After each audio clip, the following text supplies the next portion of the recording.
Hello everybody, welcome back to the TEW Save here on the channel. This is the August 24th Sunday night episode of NXT Heatwave, the first PLE since we kind of soft reset the save. I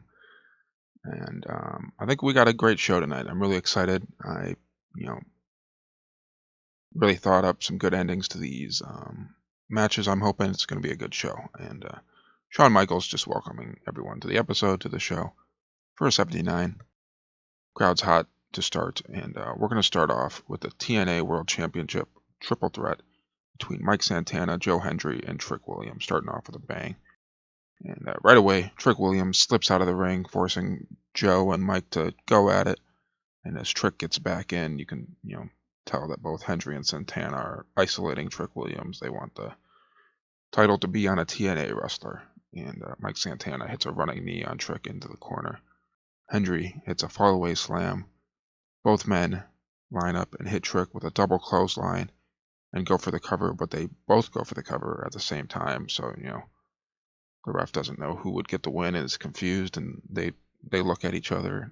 They want to be the one to pin Trick. So this little short-term teaming deal they've got going on might be falling apart pretty quick. Mike Santana goes for a dive on Trick Williams, but Joe Hendry accidentally gets in the way and takes the hit himself. And the two TNA men start shoving each other. Trick Williams is laughing at the crowd.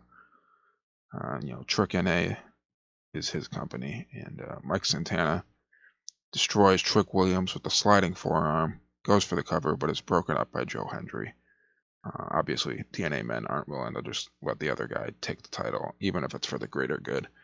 And Trick's pretty beaten up so far in this match.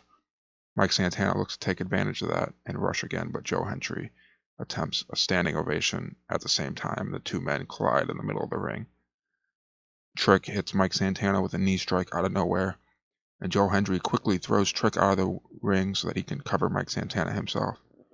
He hits Mike Santana with a standing ovation and goes for the cover for 1, 2. Trick Williams pulls Joe Hendry out of the ring just at the last moment, sends him flying into the steel steps. He slides back in the ring and hits a trick shot on Mike Santana. Goes for the cover. 1, 2, 3. Trick Williams retains the TNA World Championship in our first match tonight. Obviously, I can't actually have him defend the TNA title on our show, unlike in real life. The game just doesn't allow me to do it, but Trick Williams is the TNA champion still in this save, and if I can't have him lose, I would like TNA to book him to lose, actually. Same for JC Jane with the TNA Women's Championship. But there's nothing I can do about it. I can't force them to. So 61 for this match, 55 for the wrestling, 49 for the crowd. Santana 54, Joe Hendry 52, and Trick Williams 58. The creative finish was a success. The storyline gains heat. I didn't have anyone, be protected. So just some inconsistency from Hendry in the commentary. The crowd's white hot. They love that. A 61 is a very strong start to the show. You got to remember, this isn't the WWE, the main roster, so any 60s is going to be like an 80 on a main roster, match. But yeah, Trick Williams, and after that match, Sol Ruca, Zarya go over their game plans backstage. They agree not to come out and be a distraction for each other in their respective matches. For a 51, as next up, Zarya will be facing JC Jane for the NXT Women's Championship, and the rest of Fatal Influence will be at ringside, so Fallon Henley and Jasmine Nix at ringside for this match. Sol Ruca, obviously staying in the back, and she needs to prepare for her own Women's North American Championship match. The bell rings, JC Jane stalls. Obviously, she knows how strong Zarya is, and Zarya starts strong with a shoulder tackle, sending JC down to the mat, and Zarya deadlifts JC for a gorilla press slam, and JC has to roll out of the ring, regroup with the rest of her Fatal Influence members. Zarya gets out to chase after her, and Fallon Henley distracts the ref so Jasmine Nix can kick Zarya's legs out from under her. And JC capitalizes with a cheap shot and a DDT onto the ring apron. And she throws Zarya back into the ring by her hair, whips her back in, and then puts one foot on her for the cover, but Zarya kicks out before the ref can even get to a quick kick out for Zarya. JC fires off some knee strikes, but Zarya just won't stay down. And JC tries locking in a sleeper, but Zarya escapes before throwing JC into the corner, hitting a running corner splash and then a German suplex to end that combination of moves. And Zarya hits JC with a powerbomb, goes for the cover for 1, 2, no, JC Jane kicks out for a near fall there. And Fallon and Jasmine are getting a little worried. They jump onto the ring apron, try and go for another, plan out another cheap shot opportunity. But the ref has had enough of them. He ejects both Fallon Henley and Jasmine Nix. And JC's furious, yelling at the ref, saying, they're allowed to support her from ringside.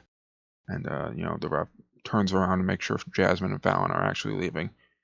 As JC Jane rakes the eyes of Zarya before a chop block to the left knee to send Zarya down, and then a running senton from JC Jane ends that off. And she goes for a rolling encore and goes for the cover to finally put Zarya away for 1, 2. But Zarya kicks out. JC shocked, They're both up in the mat. Zarya tells JC to hit her. And, she's absorbing the blows. JC's getting exhausted. Zarya knocks JC down with her shoulder and then goes for a deadlift powerbomb.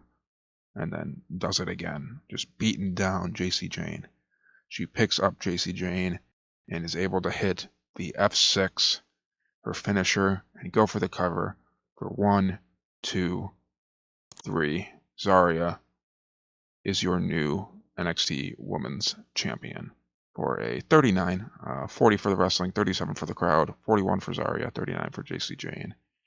And the commentary was actually good in this match. And obviously could have been low 40s, but I did keep JC Jane strong just to make sure she doesn't lose any pop. But Zarya wins the NXT Women's title. This is her first singles championship, I believe, with NXT. And yeah, the ref gives Zarya the belt, raises her arm in the air. JC sits back on the ropes. She's in disbelief, just can't believe the ref would kick out the rest of her, stablemates, and she'd lost her title. But next up, we've got another backstage segment as Gable Steveson announces that he's reunited with his brother to make a statement in the tag division in NXT and prove that they both belong. And this is a backstage interview with Mackenzie Mitchell, our NXT interviewer, for a 45. Just a fun backstage interview, getting Stevenson's on the show. Our next match is the Dual Nations ladder match between Tavion Heights and Ethan Page, where the winner will grab their country's version of the belts that is suspended above the ring. That's the American version, has red, white, blue details, with a little star etching, and we've already seen in real life with Ethan Page bringing out the Canadian version. So just imagine that Canadian North American Championship that Ethan Page had in real life as the Canadian version. But Tavion wastes no time at the beginning of the match with a double leg takedown of Ethan Page and a belly to back suplex. He gets some more good moves off early in the match with a deadlift German suplex onto a ladder, and then a spine buster onto a different ladder that fell down. And Ethan, he looks around. He's worried. He's trying to slow the match down a little bit. Too much action for him too early into this match. He uses a leg sweep to send Tavion into the rungs of a ladder and then hits a catapult launch into a ladder that he propped up in the corner earlier in the match. He climbs up the ladder in the middle, but Tavion recovers and races up to the other side. And they exchange blows at the top of the ladder before Tavion headbutts Ethan Page, sending him off the ladder. But he falls right at the bottom, which allows him to kick out the bottom of the ladder, and Tavion has to jump off after losing his balance. Tavion grabs more ladders, and he wants to use them as a weapon against Ethan Page, eventually burying him in the corner with multiple ladders. And he sets up another one in the middle, brings it back, slowly climbs up the ladder, and but by then Ethan has slipped out of the ring under the bottom rope, out of the corner, and he tips the middle ladder, sending Tavion jumping off once again. And Ethan Page goes to grab another ladder, bridge it between the announce desk and the ring in the middle. But Tavion, he's climbing the middle ladder once again. He's on a mission. He's not really focused on beating down Ethan. He's just focused on getting that American belt for his country and for NXT. Ethan Page gets back in, grabbing the ladder that was propped in the corner, and swings it around, hitting Tavion in the back. And this caused Tavion to, lose his balance on the ladder. He falls backwards off the middle ladder, right onto Ethan Page's back. And Ethan, he struggles to get him up, but he stands up with Tavion Heights on his back. And Ego's Edge, driving Tavion out of the ring through the ladder that Page, bridged between the announce desk and the ring. Tavion Heights is just, he's not moving. Tyra May Steele is ringside and goes to check on him and beg him to get up as Ethan Page slowly ascends the middle ladder before unhooking the Canadian version of the NXT North American Championship and retaining his title. And Ethan Page will now have this version of the title for the rest of his reign for a 47, which I'm very, very happy with. Ladder match. 26 for Tavion Heights isn't ideal. Not thrilled with that. 49 for Ethan Page is good. Tavion Heights was off his game, but I also tried to have him take a stunt bump, but he didn't want to do that since NXT isn't medium, or maybe we are medium and we need to be a bigger company basically. But he did not want to take a stunt bump, so we didn't get any boost for that in the ratings. Still, 38 for the wrestling, 36 for the crowd, 47 rating for the match is perfectly fine with me. Good star quality for Tavion Heights, and Ethan Page going all out helps a lot. Another creative finish. Stamina was another bit of an issue for these two. Creative finish for the trick match, I believe, and then a creative finish for this match helps with the rating as well. But yeah, after that, we have just another segment. Charlie Dempsey and Ren Sinclair are disappointed by Tavion Heights losing to Ethan Page for 47. I do just have these little segments in between just to give me an opportunity to go over the match and then reveal the winner, because I don't want to just go to the next match and obviously you guys would see who won as I'm reading out what happened in the match and for my headcanon. But after this, we have Jada Parker and Sol Ruca going at it for the NXT Women's North American Championship. We had the men just fight, and now the women are doing it. And Sol starts using her speed to keep Jada off balance, keep Jada confused. She goes for a springboard, but Jada cuts her off with a spine buster, and Jada hits Sol with a body slam and then a running senton. She starts talking trash to Sol Ruca in the ring. The crowd's booing Jada. Jada hits some ground and pound strikes, some ground and pound elbows, some knee drops to the ribs. And Sol Ruca's really, really taking a lot of hits here in the ring. But she fights up and with an Irish whip sends Jada headfirst into the turnbuckle. Then she tries going for a Soul Snatcher, but Jada counters with a pop-up powerbomb for a near fall. And Jada blocks another springboard attempt and counters by catching her and slamming her down once again. So Jada, really showing her strength with 2 slams in a row. And Jada goes for her finisher, but Sol counters and hits a step-up spinning DDT, leaving both women tired and down in the middle of the ring. But Sol Ruca feels the momentum on her side as she gets a running corner meteora and then a springboard moonsault. And Jada gets up. She's swinging wildly at Sol Ruca, but Sol ducks and then jumps to the rope to hit a Soul Snatcher for 1, 2, 3. Sol Ruca retains, makes her third defense of the NXT Women's North American Championship in a match that went 12 minutes, which was probably too long for these two. 38 for Jada Parker, 55 for Sol Ruca, which I'm very, very happy with. And I guess it went way too long for these two. I guess Jada Parker definitely can't go super long. 46 for the wrestling, 36 for the crowd, 41 for the match. I'm guessing stamina and poor psychology also hurts, penalized for length and the psychology. Yeah, I guess so. That's fine. I guess it's a good thing Jada Parker did not win the belt here. But yeah. After that, Zarya comes out to celebrate with Sol Ruca as both women are now double champs for a 62, which is awesome. The people seem to really like Zaruka together. And yeah, next up, triple threat to determine the #1 contender for the NXT Championship after the championship match in the main event of tonight's show. But this number one contender match is between Wes Lee, Cameron Grimes, and Ricky Saints. And Ricky and Wes lock up to start with some chain wrestling as Cameron Grimes rushes in with a running forearm. And they all lock up in the middle as Grimes hits a rolling German on both men, both Wes Lee and Ricky Saints. And all three men rotate in and out. They're looking for their moment, looking for their opportunity. As Wes Lee hits a nice combo that wipes Ricky out until Grimes throws Wes Lee out of the ring and hits a double stomp and a cave in on Ricky Saints to go for the cover for 1, 2. Wes Lee breaks it up just in time, and Ricky rolls to the outside to recover, but Grimes goes for a suicide dive, and Wes Lee springboards onto both of them. Lots of action in this match. And all three men get back in the ring. Cameron Grimes gets a collision course on Wes Lee, goes for the cover, but it's broken up by a frog splash by Ricky Saints. Cameron Grimes gets up. He's looking for another cave-in, but is countered by Ricky Saints, hitting Rochambeau out of midair.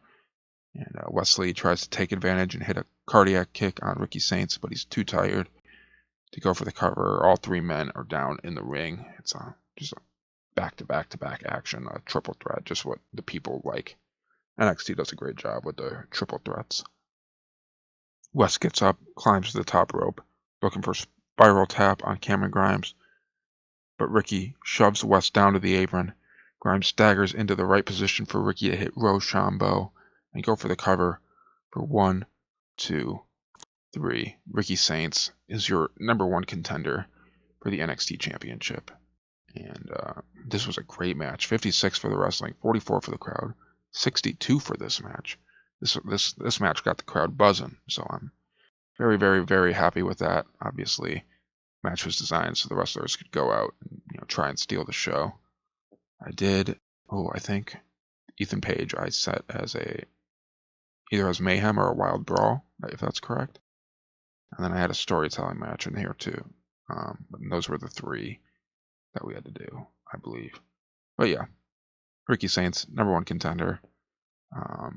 59 for Wes Lee, 58 for Ricky, 52 for Cameron Grimes. Great work from all 3 men. This is exactly what I wanted to see from them. A 62 was awesome. They went all out and really put on a good show for these guys in the crowd, all the fans.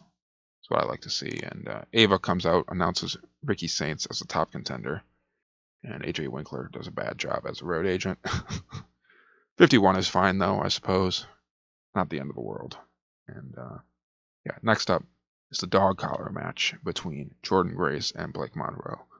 And Jordan Grace starts by using the chain as leverage to hit a deadlift suplex, followed by a massive shoulder tackle when Blake gets back up. Jordan yanks Blake Monroe around the ring. The collar's clearly choking Blake, and Blake ducks in the corner as Jordan rushes her and uses the chain to get a low blow and send Grace face first into the ring post. And Blake Monroe wraps the chain around Grace's face and yanks backwards, busting Jordan Grace open. A little bit of blood in this match. Blake Monroe slows the match down a bit, using the chain to help her get some different, holds in. A heel's got to use their holds in a wrestling match. Blake Monroe rolls out of the ring to try and choke Jordan on the ropes, but Jordan's able to slip out. And Jordan counters an Irish whip to send Blake flying into the barrier, the crowd, barrier into the steel. Jordan Grace pulls Blake Monroe closer, so she's able to hit a spine buster. And then they get back on the ring, and Jordan pulls Blake up to the top rope only using the chain. A great display of strength. Obviously Jordynne Grace is like a power lifter and how strong she is. And she does a top rope superplex, leaving both women down and out in the middle of the ring. But Jordynne Grace is the first to get up. She hits a running senton on Blake. She's signaling for the juggernaut driver, but Blake Monroe rakes the eyes and then wraps the chain around Jordynne Grace's throat. Now Blake Monroe hits some knee strikes, and Jordynne just won't stay down, getting up, almost slamming Blake to the mat. But Blake Monroe slips the chain around Jordynne Grace's neck, yanks her off balance, and then rolls straight into a tight stack pin, using the chain to pull Jordynne Grace's shoulders to the mat. And the ref, obviously, the shoulders are down, counts 1, 2, 3. Blake Monroe gets the victory in this brutal dog collar match, as Jordynne Grace is busted up a little bit. And this was a 16-minute match. 50 for Blake Monroe, 62 for Jordynne Grace.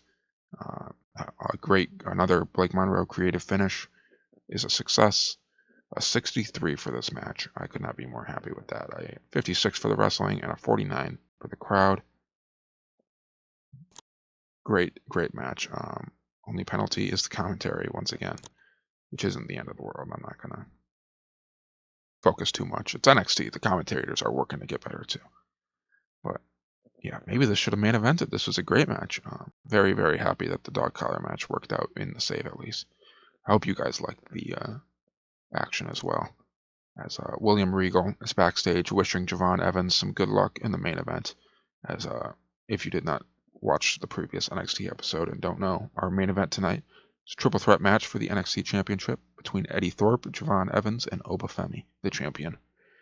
And Javon uses springboards. He's got his quick offense. He starts the match using that, starting the match with a bang. And he does one too many springboards as Oba catches him in midair and throws him over the top rope down to the ground.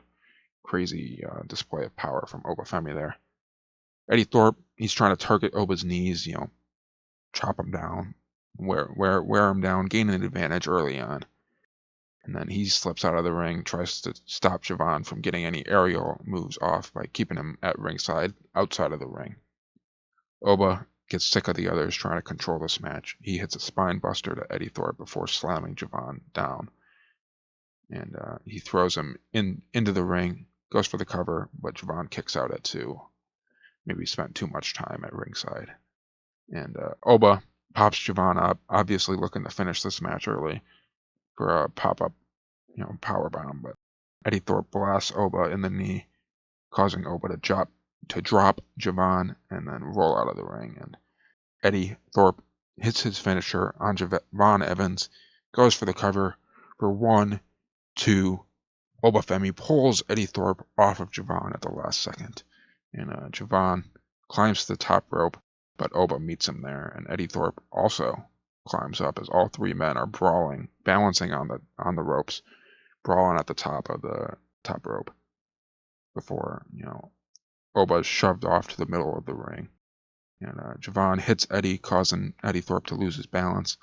Javon jumps off the top rope only to be caught by Oba, who slams Javon to the mat. Eddie regains his balance, also tries to move off the top rope, but Oba catches him as well for a power bomb onto Javon, right on top of Javon Evans. And Thorpe rolls off of Javon, and Oba goes for the cover for 1, 2, 3. Oba Femi retains in our main event. And potentially went on a little bit too long. Lack of psychology on display, which isn't the end of the world. With Eddie Thorpe, I'm sure was the main issue there, but Oba pinned Eddie Thorpe there at the end and makes his 9th defense of the NXT title. 61 for Javon Evans, 68 for Oba Femi, 42 for Eddie Thorpe, which really isn't that bad, but with how good Javon and Oba are, it looks like it's bad. And the creative finish was a success. That was just kind of slamming Eddie Thorpe on top of Javon. And Oba and Javon are also flavors of the month. 57 for the wrestling, 38 for the crowd, 62 for that match. And that is NXT Heatwave. Let me know what you guys thought of our first PLE kind of, I guess, besides SummerSlam. But that was just me kind of copying what they did in real life. And yeah, after we kind of soft reset, our truth entered that time portal to bring us back to the SummerSlam kind of reset of the save. But a 65 for the rating of the show, which is really good for NXT and TEW. And definitely growing the brand here. Let me know what you guys thought, though. Your opinion matters the most. Leave a like if you enjoyed. If you didn't, leave some feedback in the comments below. Let me know if there are any feuds you want to see. Obviously, no TNA title defense technically in the save, but in our minds, that was what that match was about. But a lot of great championship matches and a fun dog collar match, a fun ladder match. Yeah, subscribe to the channel to see more TEW content, and I'll see you guys in the next episode for Monday Night Raw. Goodbye.